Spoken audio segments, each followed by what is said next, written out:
Doctor గారు, నేను software ఉద్యోగిని. 6 నెలల క్రితం లేజర్ ట్రీట్మెంట్ అయింది. అప్పుడు నాకు కంటి సైట్ -6 ఉండేది. ఇప్పుడు మళ్లీ కన్ను మసకబారుతుంది. చెక్ చేయిస్తే కంటి సైట్ మళ్లీ పెరిగిందని అన్నారు. ఎందుకిలా జరిగింది? నేను మళ్లీ లేజర్ ట్రీట్మెంట్ చేయించుకోవచ్చా లేదా కళ్లజోడు వాడాల్సిందేనా?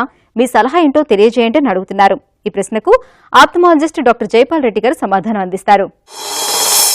మెయిన్గా మనము లేజర్ చికిత్సకు పోయే ముందు కొన్ని జాగ్రత్తలు ఏంటంటే minimum age more than 20 years, అదొకటి మన క్రైటీరియా తీసుకోవాలి.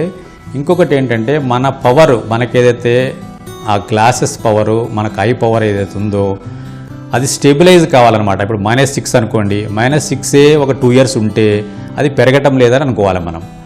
జస్ట్ బికాజ్ 20 years ఉన్నాయి, 20 years ఏజ్ ప్రకారం నేను లేజర్ చేయించుకుంటా అంటే అది క్రైటీరియా కాదు.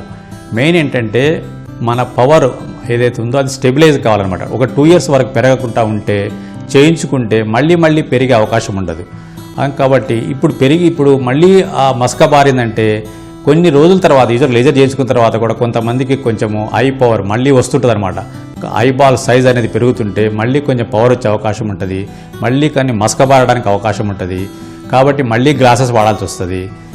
అది గ్లాసెస్ మనం పెట్టుకోవాల్సి వస్తుంది. లేదంటే మరీ గ్లాసెస్ వాడటమో అంత ఇష్టం లేకపోతే కొన్ని కాంటాక్ట్ లెన్స్ వాడచ్చు.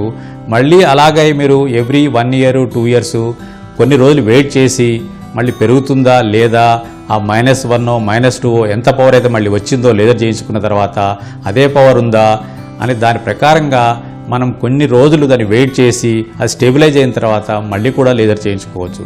ఇంకొకటి ఏంటంటే ఎవరైతే ఈ లేజర్ ట్రీట్మెంట్ ఉందో మెయిన్గా కొంతమందికి డ్రై ఐస్, యూజువల్గా సాఫ్ట్వేర్ ప్రొఫెషనల్స్లో కంప్యూటర్ మీద పనిచేస్తున్నప్పుడు ఆ బ్లింకింగ్ రేట్ అనేది తక్కువ అవుతుంటుంది. ఆ బ్లింకింగ్ రేట్ అనేది తక్కువైనప్పుడు ఐస్ డ్రై అవుతుంటాయి.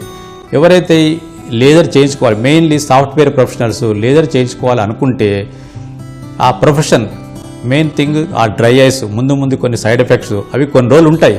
ఆ ఫస్ట్ 1-2 years అనేది మనం దానికి టాలరేట్ కావాలి. దానికి సంబంధించిన ఆ డ్రై ఐస్ ప్రివెంట్ చేయడానికి కొన్ని ఆర్టిఫిషియల్ టియర్ సబ్స్టిట్యూట్ అనేది వాడాల్సి వస్తుంటుంది. కాబట్టి ఇటు డ్రై ఐస్ ఉన్నవాళ్ళు, కొన్ని అలర్జిక్ టెండెన్సీ ఉన్నవాళ్ళు కొంచెం ఈ లేజర్ చేయించుకోకపోవటం మంచిదన్నమాట. ఆల్రెడీ అన్నీ నార్మలే ఉండి లేజర్ చేయించుకున్న తర్వాత కూడా కొంచెం కొన్ని రోజుల వరకు ఐస్ డ్రై అయ్యే అవకాశం ఉంటుంది. మెయిన్లీ సాఫ్ట్వేర్ ప్రొఫెషనల్స్ ఎవరైతే కంప్యూటర్ మీద ఎక్కువగా పనిచేస్తుంటారో వాళ్ళకి కొంచెం డ్రై అయ్యే అవకాశం ఉంటుంది అనమాట.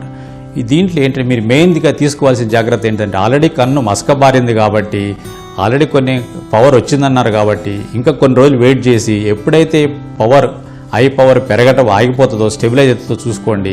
అది చూసుకున్న తర్వాత మళ్ళీ లేజర్ చేయించుకునే అవకాశం ఉంది.